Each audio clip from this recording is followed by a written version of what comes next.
રાજકોટ ભક્તિનગર પોલીસને હત્યા કેસમાં સફળતા, એક આરોપીની ધરપકડ। રાજકોટ શહેરના ભક્તિનગર પોલીસ સ્ટેશન વિસ્તારના જલારામ ચોક ખાતે બનેલા હત્યા કેસમાં પોલીસે ઝડપી કાર્યવાહી કરીને એક આરોપીની ધરપકડ કરવામાં સફળતા મેળવી છે।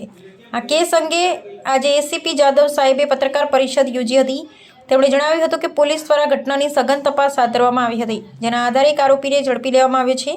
પોલીસના જણાવ્યા મુજબ કેસની વધુ તપાસ ચાલુ છે અને ઘટનામાં અન્ય કોઈ વ્યક્તિની સંડોવણી છે કે નહીં તે સહિતના તમામ પાસાઓની તપાસ કરવામાં આવી રહી છે। ભક્તિનગર પોલીસની ઝડપી કામગીરીને સ્થાનિકોમાં પ્રશંસા મળી રહી છે અને હત્યા કેસમાં ઝડપથી થયેલી કાર્યવાહીથી લોકોમાં સંતોષની લાગણી જોવા મળી રહી છે। અહેવાલ ફારૂક બિલખરી, અમરેલી। 1 ઓગસ્ટના રોજ સાંજના 6:30 વાગે એક હત્યાનો બનાવ બનેલો। તેમાં ઘનશ્યામસિંહ વાઘેલા નામના ઈસમ છે, તેનું ચપ્પુ દ્વારા આ કામના આરોપી છે ધર્મેન્દ્રસિંહ મહેન્દ્રસિંહ વાઘેલા, તેના દ્વારા ખૂન કરવામાં આવેલું અને એ બાબતનો શરૂઆતમાં ગંભીર ઈજા થતાં એમને બોપલ હોસ્પિટલમાં દાખલ કરેલા અને ત્યારબાદ બીજા દિવસે એમનું મરણ થતાં ખૂનનો ગુનો દાખલ કરવામાં આવેલ છે અને આ કામની તપાસ પીઆઈ ભક્તિનગર પીઆઈ પરમાર સાહેબ કરી રહ્યા છે અને આગળની તપાસ ચાલુ છે।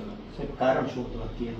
આ કારણમાં એવું છે કે અગાઉ પણ આ કામના જે મરણ જનાર છે એમને એમના કૌટુંબિક ભાભી સાથે સંબંધ હોવાના કારણે તેમનો અગાઉ પણ ઝઘડો થયેલો ને એ બાબતે અગાઉ પણ ગુનો દાખલ કરવામાં આવેલો ને આ મરણ જનાર પર હિંસક હુમલો થયેલો ને એમાં બચી ગયેલા અને બીજી વખત આ કામના આરોપી મરણ જનારનું મૃત્યુ થયેલ છે હુમલામાં। સર, જે મૃતક છે તે વારંવાર ધમકી આપતો હતો આરોપી અને એના પરિવારને, શું હકીકત એવું કહે છે?